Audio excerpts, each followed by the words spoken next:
Soil and gut connection. Soil's connection to the human microbiome. The human gut microbiome and soil microbiomes are more connected than one would think. Both contain around the same amount of active microorganisms, yet soil is much more diverse than our gut. In fact, our gut only contains about a tenth the microbial diversity than that of soil.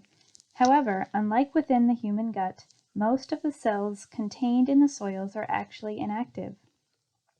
Despite any similarities or differences in the microbial and cellular makeup of soil and the human gut, it is important to understand how the health of our soils impact the health of our gut.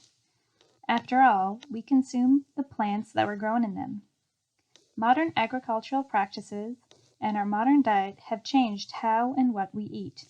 Microbial populations in the soil have changed as a result of modern agricultural practices, like in the case of monocropping and with the use of pesticides and other treatments. Likewise, our gut microbiota diversity has changed as we consume more highly processed foods and less fresh, organically grown produce. Even among animals, it is believed that domesticated animals harbor a less diverse gut microbiome than their wild counterparts. Humans have also had less contact with soil in recent decades.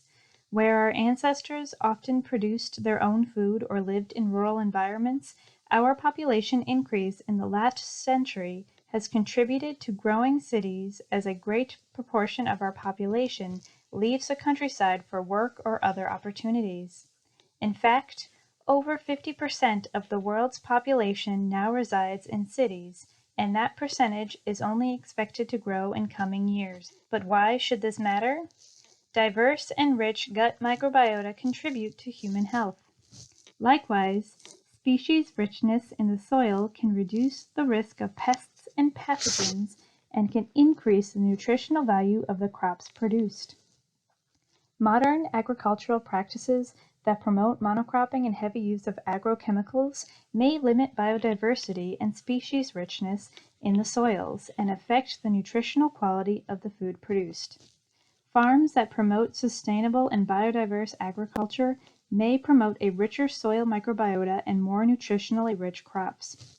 Children that interact with such an environment and consume the foods that are produced in the soils there may be less likely to develop autoimmune diseases later in life.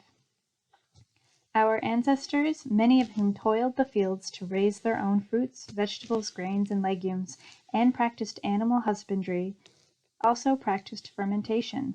Fermentation is another method of introducing beneficial microbes into our bodies and gut. However, similar to how agricultural practices have drastically transformed in the last century, so too have our culinary ones.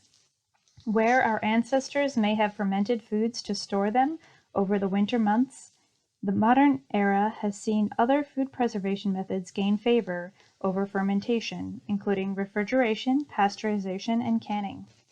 As factory foods became mainstream, consumers were encouraged to produce these safe and convenient foods regardless of the health and quality. I will discuss this topic more in Section 3.